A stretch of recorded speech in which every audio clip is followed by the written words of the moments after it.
Today is a somber day because it brings back lots of pain to the people who have been affected by the bloodiest school shooting in American history. As a country, we have been through this too many times. People all over this country are thinking about you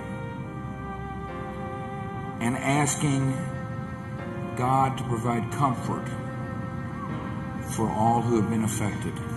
So at this time, I ask all Americans to join me and Michelle in keeping all the victims and their families, including Gabby, in our thoughts and prayers. And to say our thoughts and prayers are with them and their families and their community doesn't say enough. Once again, innocent people were killed in part because someone who wanted to inflict harm had no trouble getting their hands on a gun. At some point, we as a country will have to reckon with the fact that this type of mass violence does not happen in other advanced countries.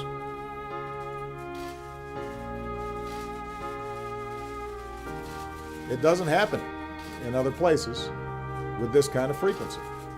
And it is in our power to do something about it. And at some point, it's going to be important for the American people to come to grips with it. President Barack Obama, Bernie Sanders, and Hillary Clinton have all both expressed empathy and sympathy for the victims of the Orlando shooting and their families, but they've also, much more importantly, pushed for legislative changes that would actually stop these sorts of attacks from happening in the future. So that's on the Democratic side. But on the Republican side, if you had guns on the other side, you wouldn't have had the tragedy that you had. If people in that room but there had was, guns, I mean, but with the Mr. Trump, there was bullets an flying in the armed opposite security direction, guard. right at his head, you wouldn't have had the same tragedy that you ended up having, and nobody even knows how bad that tragedy is. I think that mental health is your problem here. This was based on preliminary reports, very deranged individual, a lot of problems over a long period of time. We have a lot of mental health problems in our country, as do other countries.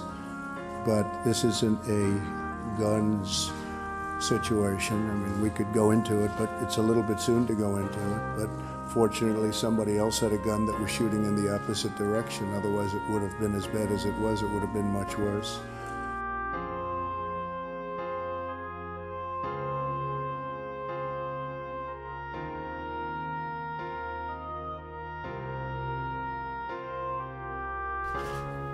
I've had to make statements like this too many times. Perhaps now America would wake up to the dimensions of this challenge